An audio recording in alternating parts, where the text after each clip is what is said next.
Fala pessoal, sejam bem-vindos a mais uma aula para o melhor curso da certificação CEA. Eu sou o Prof. Renan Duarte e só lembrando vocês, quem quiser ter acesso ao curso completo, com as apostilas em PDF, todos os slides utilizados em aula, mais de 1.100 questões comentadas em vídeo, materiais de resumo direcionados para a revisão e um banco com questões que caem na prova da CEA, cliquem aqui no primeiro link na descrição ou nos comentários fixados para que vocês conheçam o curso completo. No mais, peço para vocês deixarem o like, se inscreverem aqui no canal e desejo a vocês uma excelente aula. Pessoal, a gente vai estudar agora o KPM, que é um modelo de precificação de ativos, tá?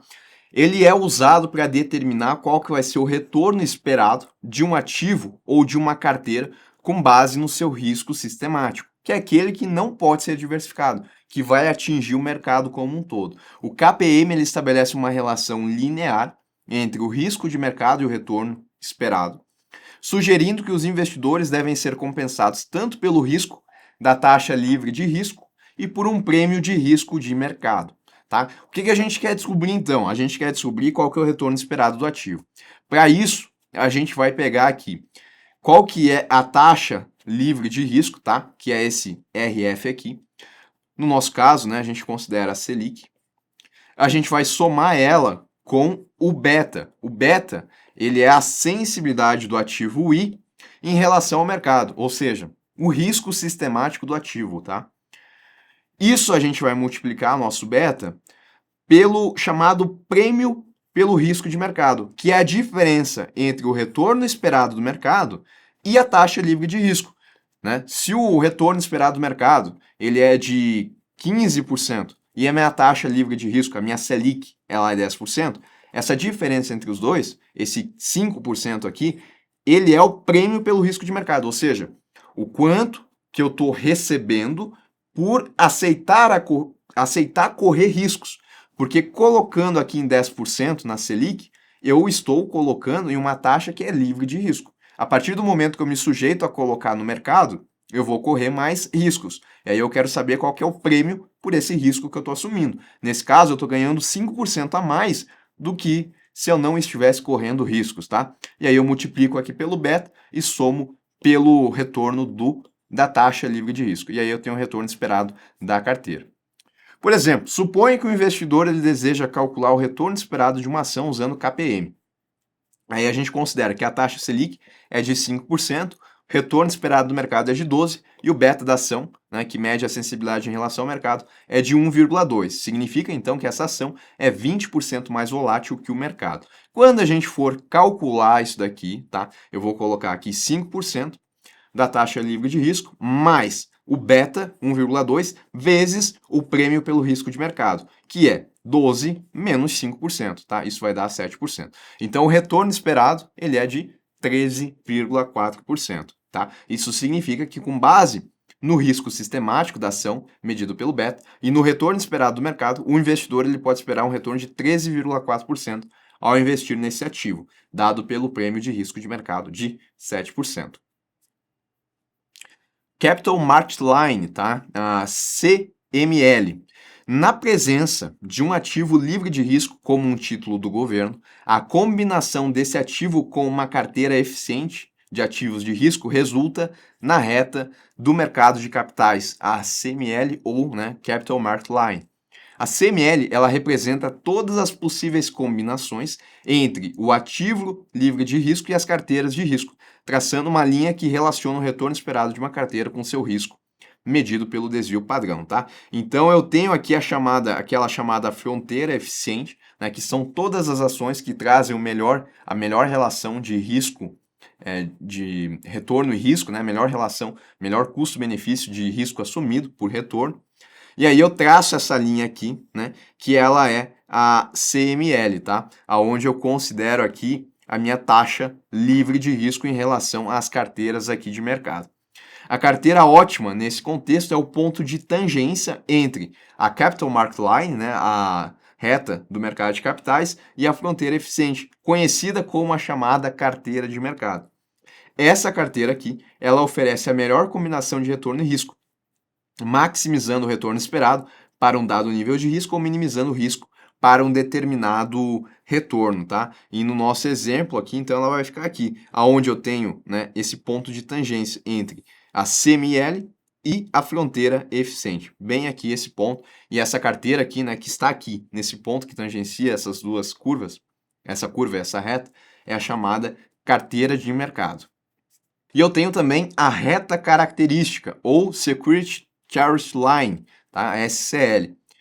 É um conceito derivado também do QPM e reflete a relação linear entre o retorno de um ativo individual ou de uma carteira e o retorno do mercado. A inclinação dessa reta é o coeficiente beta do ativo que indica a sensibilidade do ativo em relação aos movimentos do mercado. Então percebam que aqui eu tenho, né, no eixo aqui horizontal, eu tenho o retorno do mercado. E aqui no eixo vertical eu tenho o retorno do meu ativo ou da minha carteira. E o que significa isso, tá? Conforme eu tenho os aumentos aqui, né, no retorno do mercado, eu também posso ter um aumento nos retornos do meu ativo, né? Alguns ativos eles vão ser mais sensíveis aos aumentos do mercado e outros vão ser menos sensíveis. Como é que a gente calcula para saber se é mais ou menos sensível? A gente calcula o beta, que mede qual que é a sensibilidade desses ativos em relação ao mercado, tá bom? E aí, a reta, ela diz para nós, percebam que ela está bem aqui, né? Ela está no meio dessas relações aqui que estão sendo plotadas no gráfico. Quando eu tenho uma reta que ela é menos inclinada, isso significa que os meus resultados eles estão mais próximos do mercado. Eu tenho uma carteira que é menos sensível, tá?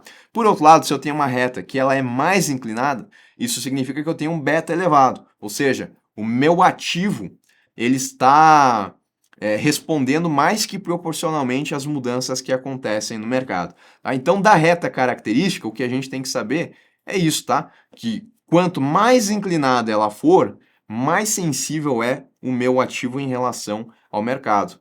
O meu beta é maior. E quanto menos inclinada ela for, menos sensível é o meu ativo ou minha carteira em relação ao mercado, menor é o meu beta. E o coeficiente alfa, né, ou coeficiente alfa de Jensen, ele representa o retorno extra que um ativo ou uma carteira gera, além do que seria esperado com base no risco sistemático, o beta. Um alfa positivo, ele indica que o ativo teve um desempenho superior ao esperado com base no movimento do mercado, enquanto que um alfa negativo, ele sugere que o ativo teve um desempenho abaixo do esperado, tá? Então, o alfa, por ele indicar esse desempenho superior ou inferior, muitas vezes ele é considerado como uma medida de habilidade de gestão ativa, né? Já que esse alfa, que ele é positivo, ele implica que o gestor conseguiu gerar um retorno extra além do que seria previsto pelo risco de mercado. Tá? Então, se no modelo lá QPM, né, a gente estipulou que o nosso retorno esperado ele era de 14% para uma carteira A.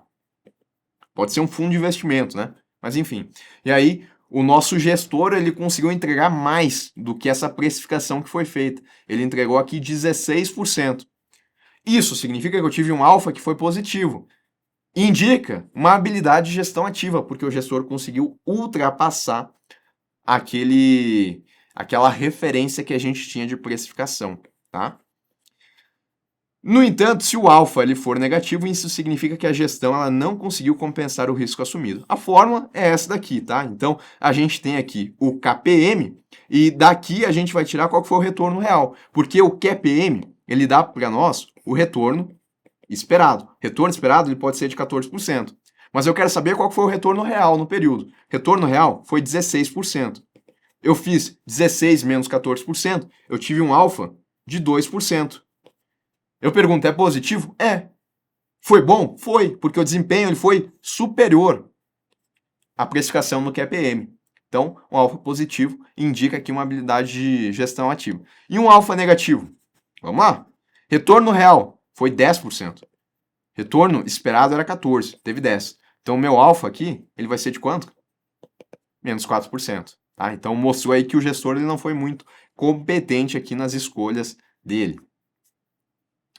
Tá? Eu coloquei aqui um exemplo também, mas é isso que a gente falou. Então, imagine que o retorno real foi de 15, tá? E aqui a gente colocou outros números, né? A gente colocou a taxa livre de risco que foi de 5%, e o retorno esperado do mercado de 12%, e o beta do ativo é 1,2, tá? Então, quando eu for fazer isso tudo aqui, eu vou ter a precificação do QPM e vou fazer 15% menos isso tudo. Vai dar um alfa de 1,6%. Então, indica aqui, né, que ele superou aqui o retorno esperado. Sugere que o gestor da carteira conseguiu gerar um retorno extra além do que seria previsto pelo modelo QPM. A gente tem também a Security Market Line, a SML, tá? Ela é um conceito derivado também do QPM e representa a relação entre o retorno esperado de um ativo e seu risco sistemático, medido pelo coeficiente beta. Diferentemente da Capital Market Line, né, a CML, ela considera aqui a combinação entre o ativo livre de risco e uma carteira de mercado para calcular o retorno e o risco de uma carteira como um todo, tá? Focado na relação risco-retorno de ativos individuais, tá? E aí a gente tem aqui, né, o gráfico onde a gente tem o retorno, né, no eixo vertical, e a gente tem aqui o beta, né, que vai medir para nós a sensibilidade em relação ao mercado. E aí percebo que eu tenho, né, essa SML, que é a Security Market Line, e que ela traz para nós, então, essa relação de retorno esperado e o risco sistemático de qualquer ativo ou portfólio de mercado, porque a gente está considerando aqui o beta. Um ativo que ele esteja posicionado aqui, ó, ativos que estão acima da SML, eles estão oferecendo um retorno maior do que o esperado para o nível de risco sistemático que ele carrega, o que sugere que o ativo está subvalorizado. Ele está entregando aqui um retorno maior do que o que é esperado. Isso é bom, tá? Está subvalorizado. Então, o que estiver acima aqui da SML é bom de investir. Por outro lado, um ativo abaixo da SML, ele está oferecendo aqui um retorno menor do que o esperado para o seu risco, indicando que ele pode estar super valorizado. E aí já não é tão interessante. Então vou escolher aqueles ativos que estão acima da SML, tá? Por exemplo, tá? Vamos supor aqui que o retorno esperado do mercado seja de 12 e a taxa livre de risco seja de 5. E um beta de um determinado ativo seja de 1,5, tá? Fazendo o cálculo aqui pelo QPM, a gente tem que o retorno esperado é de 15,5. Isso significa que, dado o nível de risco, né, um beta de 1,5, o investidor racional ele deveria esperar um retorno de 15,5%. Se o ativo estiver oferecendo um retorno maior do que esses 15,5%, ele vai estar aqui, ó, acima da SML. Tá? Então, se ele tiver um retorno de 16%, ele vai estar aqui.